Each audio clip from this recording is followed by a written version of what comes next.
Okay, hello again. This is the big one, I suppose. Galaxy S3, iPhone 4S. This is the head-to-head. So yeah, let's get straight into it. I'm going to clear some of this stuff on the browser to see, you know what's going on. You know what's going on. What's going on in the browsers? I have got a video just doing these two browsers. Actually, I've just checked, so I'm not going to do the browsers. So what I am going to do is do some hardware comparisons. So, hang on a second, that's not very good, is it? It's not very bright. Let me, if I can get my laptop up here, and put the screen a bit brighter. So I've got a bit of light coming from the side. Is that better? Marginally better anyway. Oh dear, this isn't good. This isn't good at all. I apologise for this profusely. Don't know what's going on here. I do know what's going on, I'm being unprepared as usual. Anyway, right, let's do some hardware stuff. I think you can be able to see this. So on the front, yeah, let's put the screens on, that'll be a bit easier to see them, won't it? I can't even see what I'm doing. So on the front, obviously, 3.5-inch screen on the iPhone 4S. It is 960. Is it 960? 960 by 640, I believe. Resolution, 326, I think, PPI, or 329, something like that. It's quite good, but it's way too small. IPS LCD display. Not even as good as the One X's IPS display. Obviously, here we've got 4.8-inch Super AMOLED HD. 1280 by 720, the pixel resolution of 316, I think. That's about right. It's a bit less than here, but much bigger. Okay, on the side, on the right side, we've got a power button here. On the back, 8 megapixel camera, LED flash, and a speaker. The left hand side, we've got the volume rocker. On the bottom, we've got a mic pickup and a micro USB slot.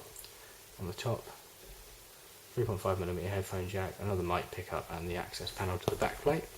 On here, on the left hand side, 2 volume rockers and a mute or lock orientation key. On the bottom, we've got the microphone, speaker, and the 32-pin dock connector, charging port, SIM card tray there, power button, on off, screen on off, microphone again, and 3.5mm headphone jack.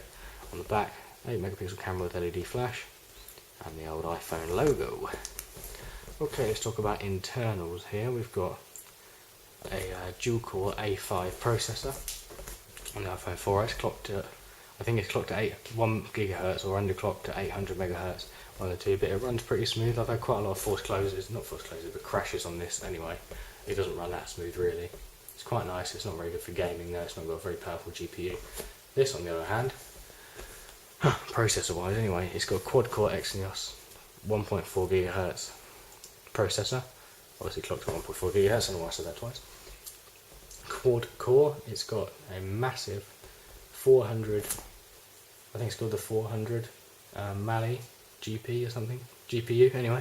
It's brilliant, it's really good for gaming. Stuff like Riptide GP works amazingly on this.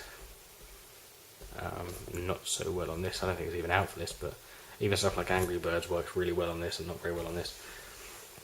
Oh dearie me. RAM wise, we've got a gigabyte here because it's the international version, and a gigabyte here. Actually, it might be, yeah, it is a gigabyte here. I don't know why I said it wasn't. Wi-Fi 802.11b G and N on each one. Hardware wise at the bottom, this has got the menu soft key and the back soft key and a hard home button. Obviously here, just the hard home button. At the top here, we've got a little, if you can see, you know what the iPhone looks like. Speaker, front-facing camera, here, speaker, a couple of proximity and light sensors, and the front-facing camera. 1.9 megapixels here and 0.3 megapixels here. This is a lot better front-facing camera. Anyway, let's talk about storage options. This comes in the 16 or 32 or even 64 gigabyte options, but the 64 and 32 seem to be nowhere to be seen at the moment. This also comes in 16, 32 and 64.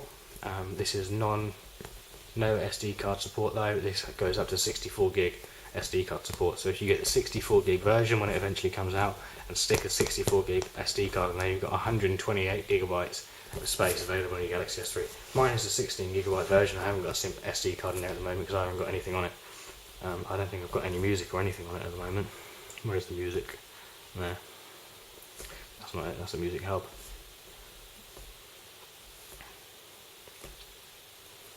So you can see I've got nothing on there at the moment. Because I haven't really been bothered yet. I cannot be asked. So that was the hardware side. Let's do some like stock app opens. See which one's quicker. Get rid of all the applications. Remove all. I wish I could have a removal option on the iPhone 4S just to get rid of them all quickly. Obviously, unfortunately not though. Okay, let's open the browser. 3, 2, 1. And they're both loading different pages, so that's not a very clean test. Let's try the phone. That's quicker here. Let's go to my logs. Okay. Let's try messaging. Where is messaging? Yeah. Quicker there. On the Galaxy S3, I think. Let's try a third-party app called Strava Cycling. It's quicker here on the Galaxy S3. Let's try the camera. And I'll put them on a slight slant so you can actually see which one opens the camera quicker, because you'll be able to see the shutter. Okay, so we've got quicker focus on the Galaxy S3. Let's take a quick picture. Okay, now let's see what we actually got with that picture. And you can see the quality there. See the difference? That looks like it's in black and white grayscale almost. It looks terrible. That on the other hand looks lovely jubbly. As you can see, I'm shooting on my sofa because it's the best place to do it really. I can sit on the floor, nice and comfortable, nice black background. Problem solved, sorted. Bob's your uncle, Fanny's your Desmond. I'm going mental, I'm really tired. I've got another video to shoot as well. Alright,